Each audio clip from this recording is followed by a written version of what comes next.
এত গরমের পর আলহামদুলিল্লাহ আল্লাহর রহমতে বৃষ্টি হয়েছে। আসসালামু আলাইকুম, কেমন আছেন সবাই? সবাইকে জুম্মার দিনে শুভেচ্ছা। আজকের দিনটা যেন একটু অন্যরকম। অনেক দিনে প্রচন্ড গরমের পর আজ অবশেষে আলহামদুলিল্লাহ বৃষ্টি হয়েছে। বৃষ্টির ঠান্ডা আবহাওয়া, চারপাশটা অনেক শান্ত আর সুন্দর লাগে। এমন সুন্দর আবহাওয়ায় আজকে দুপুরের জন্য রান্না করছি লাল শাক ভাজি আর কোয়েল পাখির ঝাল ভুনা। আমি প্রথমে লাল শাক ভাজিটা রান্না করে ওই চুলায় বসিয়ে দিলাম, আর এই চুলায় আমি কোয়েল পাখির মাংসটা রান্না করে নিব। প্রথমে তেল, আস্ত গরম মশলা, পেঁয়াজটাকে সামান্য ভেজে, সামান্য না প্রায় অনেকটাই লাল করে ভেজে নিয়েছি। ভেজে নিয়ে তারপর সামান্য পানি দিয়েছি, পেঁয়াজটা যেন আর কালার না হয়, পুড়ে না যায়।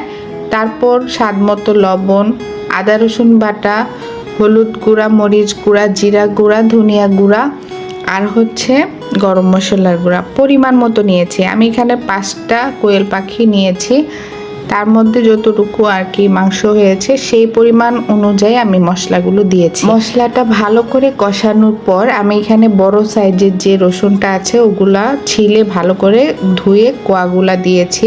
সাথে কোয়েল পাখির মাংসটা আমি এখানে দিয়ে মশলার সাথে ভালো করে কষিয়ে নিব। আর এই পর্যায়ে কিন্তু আমি পানি দিব না, পানিটা একটু পরে দিব। তো আপনারা কোয়েল পাখি কে কীভাবে রান্না করেন?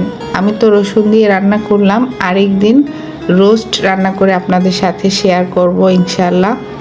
তো যাই হোক, এদিকে আমি মশলার সাথে ভালো করে মাংসটাকে কষিয়ে নিয়ে তারপর পরিমাণ মতো পানি দিয়ে দিচ্ছে। এই পর্যায়ে আমি পানিটা অল্প পরিমাণেই দিব, মানে যতটুকু প্রয়োজন আর কি, দিয়ে একটু পরিমাণ জাল করে আমি নামিয়ে নিব। তো আজকে দুপুরে অনেক লেট হয়ে গিয়েছিল কাজ করতে করতে। শুক্রবারের দিন যেহেতু সব কিছু ক্লিন করতে হবে, সব কিছু গুছিয়ে নিয়ে রান্না করতে করতে অনেকটা লেট হয়ে যায়।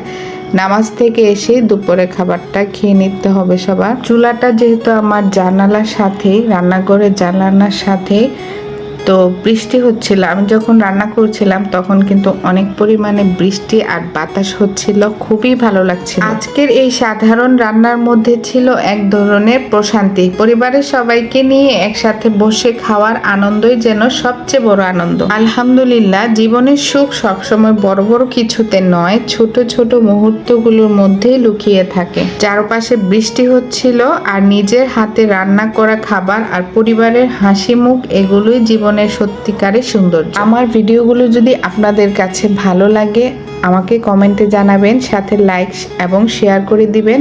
আপনারা দুপুরে কি রান্না করেছেন অবশ্যই আমাকে সেটাও কমেন্টে জানাবেন। সবাই ভালো থাকবেন, সুস্থ থাকবেন। আল্লাহ হাফেজ।